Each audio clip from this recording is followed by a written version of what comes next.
Welcome back to another lesson in the Blueprint program. In this lesson, we will be learning about what it means to be a consistent funded trader through an exciting case study, where we will discuss what you need to scale your trading business and eventually make more money with trading. Let me use this lesson to cover two questions you might already have. How much money can I realistically make with trading? And what does consistency in trading really mean? And by the way, this is one of my favorite lessons, and I wished when I was starting out more than a decade ago, someone would have told me these tips because it's somehow eye-opening what is achievable if you're consistent in your trading approach. We will start by going through a case study to highlight what can be achieved with a consistent, profitable trading approach. From that case study, we derive your personal targets, or in other words, some realistic key performance indicators, short KPIs, that you should be able to achieve. Let's examine the following case. The ability to maintain an average risk-to-reward ratio of 1 to 2, considering only winning trades, combined with a 40% winning ratio, allows us to continuously and consistently grow our account. Okay, as simple as it gets. And we consider that our person is a Forex CFD trader trading a 45K funded trading account with 1% risk per trade. Let's start with a sample month. You take 10 trades in 4 weeks. That's a reasonable average if you focus on swing trading and choosing quality over quantity. Sometimes you might have a little bit less trades in a month, sometimes a little bit more, but it's a very realistic number. So let's look at week 1. In week 1, you have 1 winner and 2 losers. And please keep in mind, each winner is also a 1 to 2 risk to reward ratio. So overall, you had a week that was break even since 2 losers are leveling out your winner.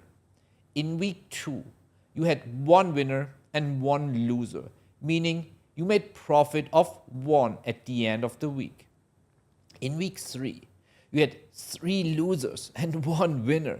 It's a very realistic case study because it shows that as a trader, you cannot make money every single day and you cannot make money every single week. You might have break-even weeks and you might have losing weeks.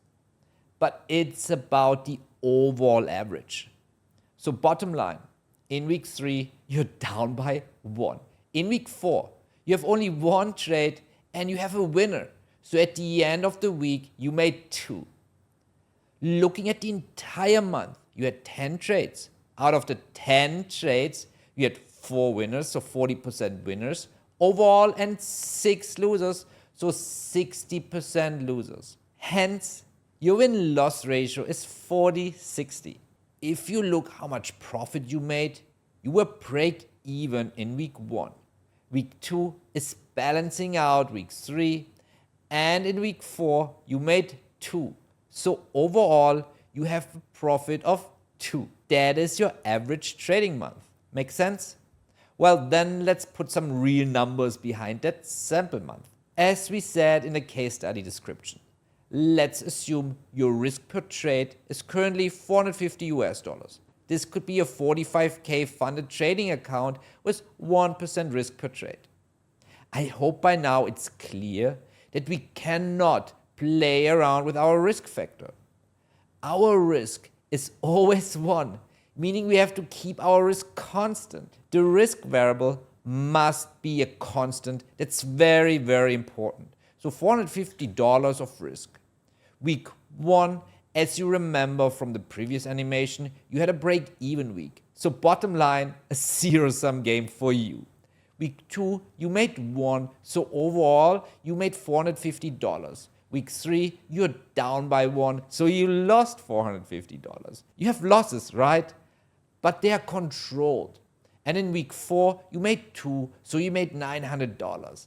If this is now your P&L at the end of the month, you had a monthly return of $900. So, if you can accomplish this result month over month, this means you're consistent in your trading approach. Consequently, you're consistently profitable. In other words, if you can achieve this over a period of 12 months, your yearly return would result in $10,800. However, if you're consistent in your approach month over month and you feel comfortable with taking $450 of risk, why not increasing your risk after, for instance, the third month and scale up your business and give yourself a raise?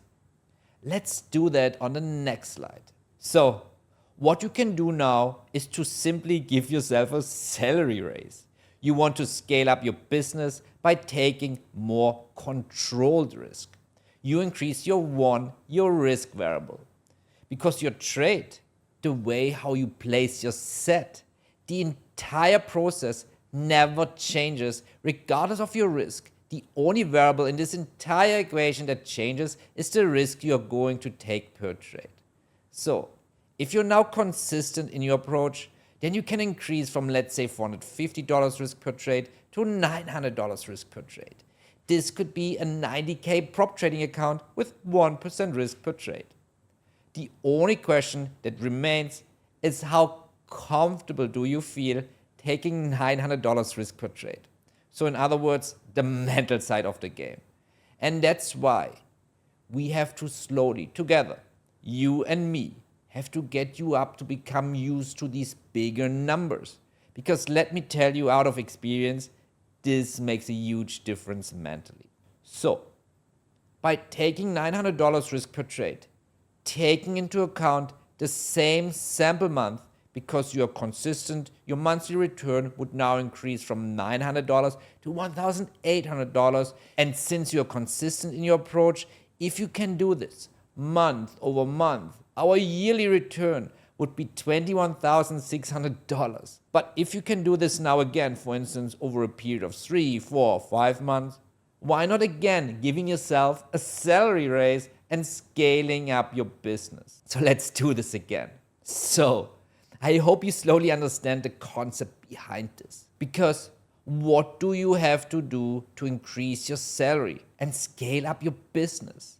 What do you have to do? The only variable in the entire equation that you have to change is what? Your controlled risk. You have to increase your one. So now let's increase your risk from $900, where you felt comfortable with and traded consistently profitable for a longer period of time, and increase it to $1,800. This could be a 180K funded trading account with 1% risk per trade. What happens to your monthly return? Taking into account a similar sample month, your return would increase from $1,800 a month to $3,600 a month. And again, if you're consistent in your approach, and you have done this with $450, with $900, well, then you should be able to do it with $1,800. And if you do it for a period of 1 year, your yearly return would be $43,200. Let's do this one more time and give yourself a raise.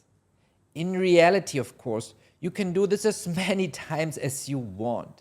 In the financial market, there's no ceiling for us as retail traders, of course.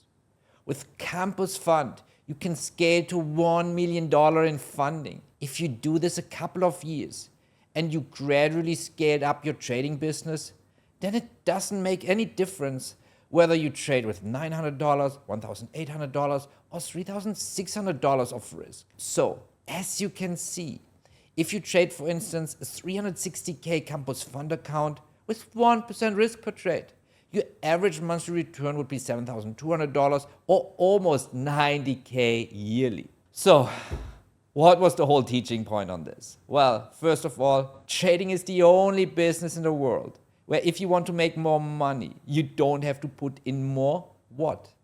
Time, right? You don't have to put in more time. You want to make more money in real estate?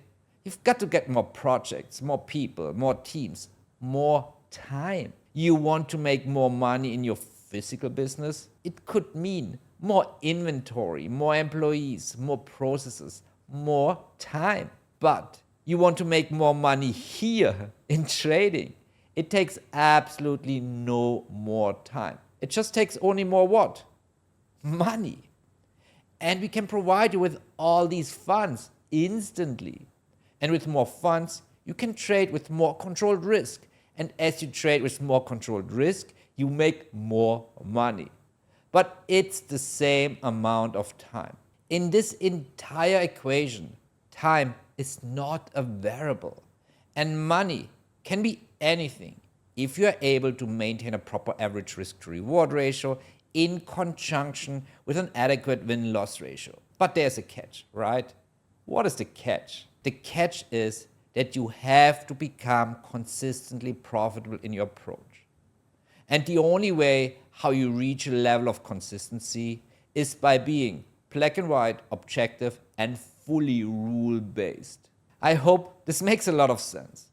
And this is a very important concept that I got to get across. To measure consistency, we said we need a combination of two KPIs.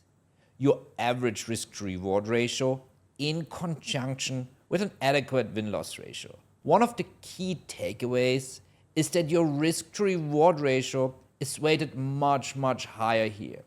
In reality, you could even have a 30-70 or 20-80 win-loss ratio if your average risk to reward ratio exceeds 1 to 3. But that here is the minimum you should achieve. And if you achieve that minimum of an average 1 to 2 risk to reward ratio with an average win-loss ratio of 40-60, then regardless of risk, you take $450 or $3,600, you are highly, highly profitable. So bottom line, this is what you have to measure yourself with. I hope you enjoyed this lesson as much as I did.